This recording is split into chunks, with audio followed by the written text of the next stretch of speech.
the annals of British crime investigation, one of the most ignoble must surely be the wrongful prosecution of Colin Stagg.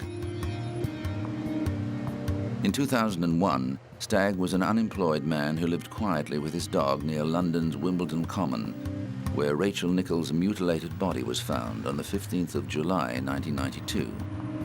The young mother had been taking her 2-year-old son and their dog for a walk when she was attacked. The murder horrified Britain, and there was immense pressure on the police to get a result. After interviewing 32 suspects, police narrowed in on Colin Stagg, who was known to walk his dog on the common. However, although police were convinced he was their man, there was no evidence to link him to the crime. In consultation with criminal profiler Paul Britton, police baited a honey trap. An attractive policewoman was recruited to contact Stagg and lure him into a relationship. Over a period of 6 months, the woman, known to Stagg as Lizzie James, sent him letters that detailed lurid sexual fantasies. Stagg responded in kind, desperate to keep the attention of such an attractive woman.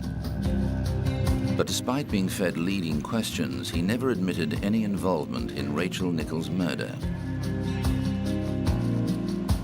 Nevertheless, police and an hysterically baying tabloid media considered Stagg the only suspect.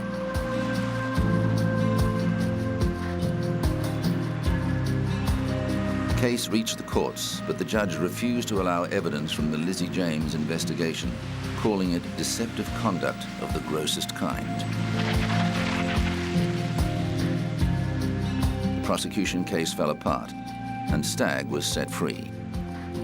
Well, the first time I was actually arrested and released after 3 days, my brother came round and he said to me, "Tell me honestly, you didn't do it, did you?"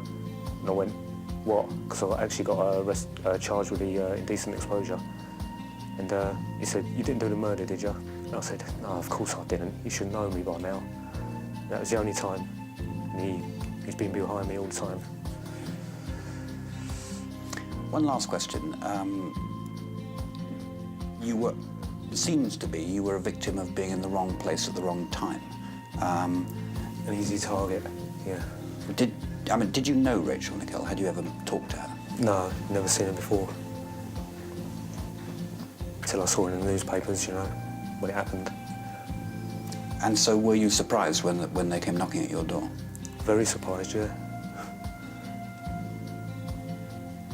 And what's the first thing you're going to do now, finally?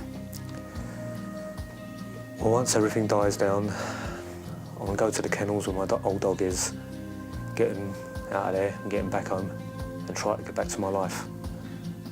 So I've always lived a quiet life, and all this is just too much for me, you know. So I just want to live my life with my old dog again. However, even after the trial, some police and many in the media believed Stagg was guilty, until DNA testing in 2002 proved he couldn't have done it. Instead, convicted murderer Robert Napper was committed for trial in November 2007, charged with the murder of Rachel Nickell. 15 years after being falsely accused of murder, Colin Stagg is to receive compensation from the British government of possibly up to £1 million. But the man at the centre of one of the police force's most disreputable investigations said he's still not received a formal apology from the police.